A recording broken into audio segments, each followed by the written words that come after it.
Doctor صاحب آپ نے کیا جائزہ لیا اس بجٹ کے بعد؟ اس گھمبیر صورتحال میں کیا حکومت خود اپنے ہی بجٹ پر عمل پیرا رہ پائے گی اور کیا ہم کہہ سکتے ہیں کہ اس بجٹ سے معاشی استحکام ہو پائے گا؟ دیکھیے، عمل پیرا ہونے کا دار و مدار تو بہت سی باتوں پہ ہے۔ دیکھیے، بجٹ کا جو ہمیں مسئلہ نظر آتا ہے کہ انڈیویجول ایکشنز تو اس میں کافی اچھے ہیں، کچھ چیزیں اس میں جو اگر آپ ان کو ہر کو علیحدہ کر کے دیکھیں، لیکن جب اس میں اچھے اقدامات ہیں، اچھا، لیکن جب آپ ان کو اکٹھا کرتے ہیں اور ڈائریکشن کو دیکھنا چاہتے ہیں، تب آپ کو اس بجٹ کے چند ایک مسائل جو ہے نا وہ آپ کے سامنے آتے ہیں۔ مثلا ریلیف میجرز دیے گئے ہیں، کچھ تو وہی ہے جو کہ بے نظیر انکم سپورٹ میں تھا، پھر وہ احساس میں آیا، اب دوبارہ اس کو بے نظیر بنایا ہے، تو اس کے تحت ریلیف میجرز ہیں، کچھ اور بھی ریلیف میجرز ہیں۔ لیکن ریلیف میجرز کا مسئلہ یہ ہوتا ہے کہ اناؤنس تو بڑی دھوم دھام سے ہوتے ہیں، اخباروں میں اشتہار چھپتے ہیں، نوجوان پروگرام، بچہ پروگرام، عورت پروگرام، یہ وہ چھپتے رہتے ہیں، لیکن ایکچوئل امپلیمنٹیشن اگر آپ سٹڈی کریں تو وہ نہیں ہوتی جس کا اعلان ہوتا ہے۔ تو لہٰذا ریلیف میجرز کا تو یہ ہے، ہم سال میں دیکھیں گے کہ کہنے پہ نہیں ہم جائیں گے، ہم یہ دیکھیں گے کہ ایکچولی کیا یہ ریلیف میجرز لوگوں کو پہنچائے گئے یا نہیں، تو اس لیے ہمیں ویٹ کرنا پڑے گا کہ اس کا امپیکٹ کیا ہے۔ دوسرا دیکھیں، یہ جو بجٹ ہے بنیادی طور پر اس لیے نہیں ہے کہ قیمتوں کی آپ بات کر رہے ہیں، قیمتوں کو کم کیا جائے، یہ بجٹ تھا آئی ایم ایف کو سیٹسفائی کرنے کے لیے۔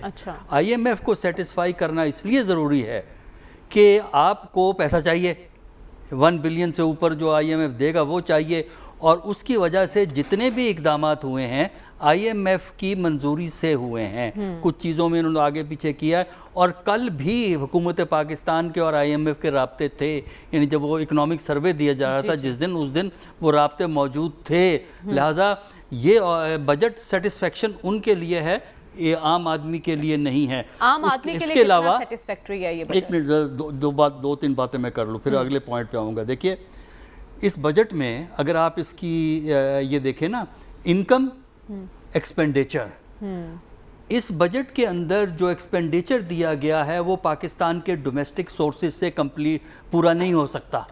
اس کا مطلب یہ ہے کہ 1 جولائی سے جب آپ کا بجٹ نافذ ہو جائے گا تو آپ کاسا ایک گدائی لے کے آئی ایم ایف کے دروازے پہ بیٹھے ہوں گے، کچھ یورپین ممالک کے دروازے بیٹھے ہوں گے، جب تک باہر سے آپ کو فورن فنڈنگ نہیں ملے گی یہ budget as it is unfold نہیں ہو سکتا پورے سال کے دوران۔ تو یہ بڑا جو ہے اس میں ہے۔ پھر جو آخری پوائنٹ ہے وہ جو آپ نے جو ریز کیا ہے ایشو، مہنگائی سے اس کا تعلق نہیں ہے۔ اس کا مقصد مہنگائی کم کرنا نہیں ہے، کیونکہ جو مہنگائی کے جو فیکٹرز ہیں وہ انہوں نے بجٹ کے باہر رکھے ہیں۔ یعنی وہ کیا ہے، یوٹیلیٹیز کی قیمتیں، پیٹرول کی قیمت، بجلی کی قیمت، اس کی قیمت، اس کی قیمت۔ لہٰذا میں جب بازار جاتا ہوں چیزیں خریدنے کے لیے تو میرے لیے یہ بجٹ بے معنی ہے، اس لیے کہ بجٹ نے مجھے ایز کنزیومر ریلیف نہیں دیا ہے۔ سرٹن ایکشنز اگر میں کروں گا تو اس میں مجھے وہ جو ہے آپ کو ریلیف دیا۔ یعنی آپ کہہ رہے ہیں کہ مہنگائی کی شرح اور تنخواہوں میں اضافے کی شرح یہ مطابقت ہی نہیں رکھتی ہیں آپس میں؟ نہیں، یہ مختلف چیزیں ہیں، مطابقت کی تو بات ہی نہ کریں نا، اب یہ دو مختلف چیزیں، مقاصد ڈفرنٹ ہیں۔